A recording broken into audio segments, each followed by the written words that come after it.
আসো।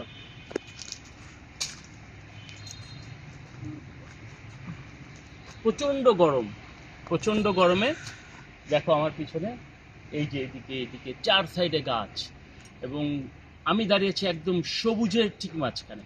চারিদিকে ঝিরিঝিরি ঝিরিঝিরি বাতাস, সারা শহর উত্তপ্ত, কিন্তু এই জায়গায় যখন আসলাম তখন প্রাণটা জুড়িয়ে গেল।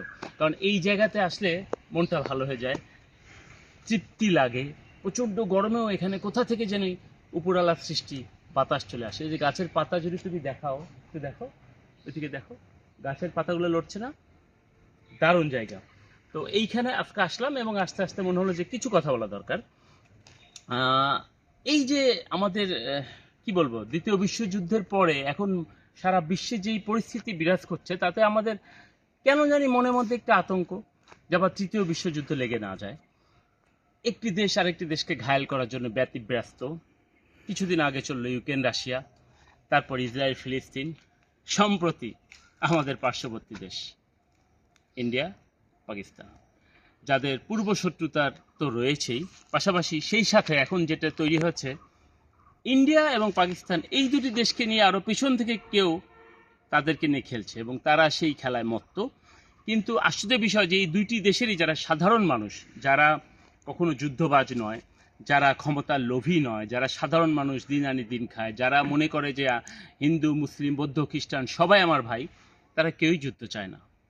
আমিও যুদ্ধ চাই না। আমার মতো অনেকেই আছে যারা বাংলাদেশে বসবাস করছি, অনেকেই আছে এদের পক্ষে সাফাই গাচ্ছে। যেমন কেউ কেউ মানে মনে হচ্ছে যে এটা একটা খেলার স্কোর, বা আমরা যখন করোনার সময় দেখেছি যে কতজন আজকে মারা গেল, কতজন আজকে মারা গেল, এমন এমন স্ট্যাটাস কেউ কেউ ফেসবুকে দিচ্ছে যে পাকিস্তানের এতগুলো বিমান ভূপাতিত, বা ইন্ডিয়ার এতগুলো বিমান ভূপাতিত, বা এই অস্ত্রে ইন্ডিয়া ঘায়েল, এই অস্ত্রে পাকিস্তান ঘায়েল, পাকিস্তানের এত কিছু আছে, ইন্ডিয়ার এত কিছু আছে, ইন্ডিয়ার শক্তি অনেক, পাকিস্তানের শক্তি অনেক, মানে মনে হচ্ছে এটা একটা খেলা। আর এই খেলায় মেতে রয়েছে আমাদের মতো কিছু বোকা পাবলিক। তো যাই হোক, ওই কথায় না যাই, এবার আসি যুদ্ধবাদ, আমাদের দেশীয় কিছু কথা নিয়ে বলতে আসি, যে এই কথাগুলো তুমি একটু এদিকে আসো, আমরা একটু যদি নিচে নামি, আসো।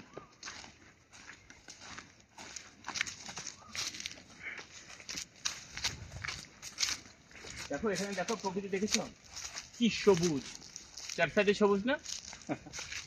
এবং এই জায়গাটা একদম ছায়া ঘেরা। তো যেটা বলছিলাম, যে এখন যদি আমি আমাদের দেশীয় কথাগুলো বলি, তো তাতে কি দেখা যাবে? সম্প্রতি ফেসবুক, আসলে ফেসবুকের কিছু কিছু রুলস আমাকে ভালো লাগে, কিন্তু কিছু রুলস আমি জানি না আগে কি ছিল, ইদানিং আমাকে মানে আমি আতঙ্কিত। মানে হয় না যে পেপার পত্রিকা একটা সময় বিভৎস দৃশ্য দেখানো হতো, যে এই বিভৎস দৃশ্যের ছবিগুলো পেপারে দেওয়া হতো এবং আইন করে সেই জিনিসগুলো নিষিদ্ধ করা হচ্ছে। মানে আমি বলছি যে নিউজ প্রিন্ট, নিউজ পেপার যেগুলোর কথা, ফেসবুকেও আমার মনে হয় কিছু কিছু ভয়ঙ্কর দৃশ্যগুলো, এগুলো না দেখানোই ভালো, এবং সেগুলোতে একটা ক্যাটাগরি থাকা উচিত যে 2-3টা ক্লিক করার পরে বা ডাইরেক্ট সরাসরি ওই ছবিটা আসবে না সামনে। কিন্তু ইদানিং আমরা দেখতে পাচ্ছি যে কিছু কিছু বিভৎস দৃশ্য, কিছু কিছু বিভৎস যেই দৃশ্যগুলো আছে, যেগুলো আমাদের সামনে অনায়াসে চলে আসছে, তাতে করে হচ্ছে কি, ছোট বাচ্চারা ভয় পাচ্ছে, যেমন হার্ট দুর্বল যাদের, তারা তারা ভয় পাচ্ছে। সম্প্রতি একটি মেয়ে তার বাবাকে খুন করলো, এর পেছনে অনেক রহস্য আছে, আমি সেটাতে যাচ্ছি না, কিন্তু মামাকে, তার বাবাকে সে খুন করছে, সেটা সে লাইভ করছে, এবং সেই লাইভটি এত বেশি শেয়ার হয়েছে যে ফেসবুক খুললে সেই ছবি সামনে চলে আসছে। চলে গেলাম এটা ফেসবুক কর্তৃপক্ষ এবং যারা এই সামাজিক যোগাযোগ মাধ্যমে থাকেন তাদের কাছে একটি বিশেষ অনুরোধ, যে এই ধরনের ছবি যেন হঠাৎ করে সামনে চলে না আসে, কয়েকটা স্টেপ থাক, তারপর যদি কারো মনে হয় সে সেটা দেখবে, সে স্টেপে চলে আসবে।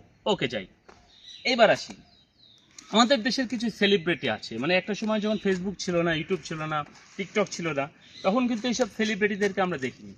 এখন আমরা যেসব সেলিব্রিটিদেরকে দেখতে পাচ্ছি, তারা ফেসবুক, ইউটিউব, টিকটক এইসব থেকেই তারা নিজেদেরকেই দাবি করে, এবং তাদের মিলিয়ন মিলিয়ন ভিউ হয়। আসলে মানুষ তো 12 রকমের, যার কারণে এইসব মিলিয়ন মিলিয়ন ভিউ হবেই, এটাও স্বাভাবিক। কারো ভালো লাগবে, কেউ একটু দেখতে চাবে আসলে এর মধ্যে কি আছে, কেউ দেখতে চাবে যে আসলে কি হচ্ছে, এই করতে যে ভিউ তাদের বেড়েই যায়।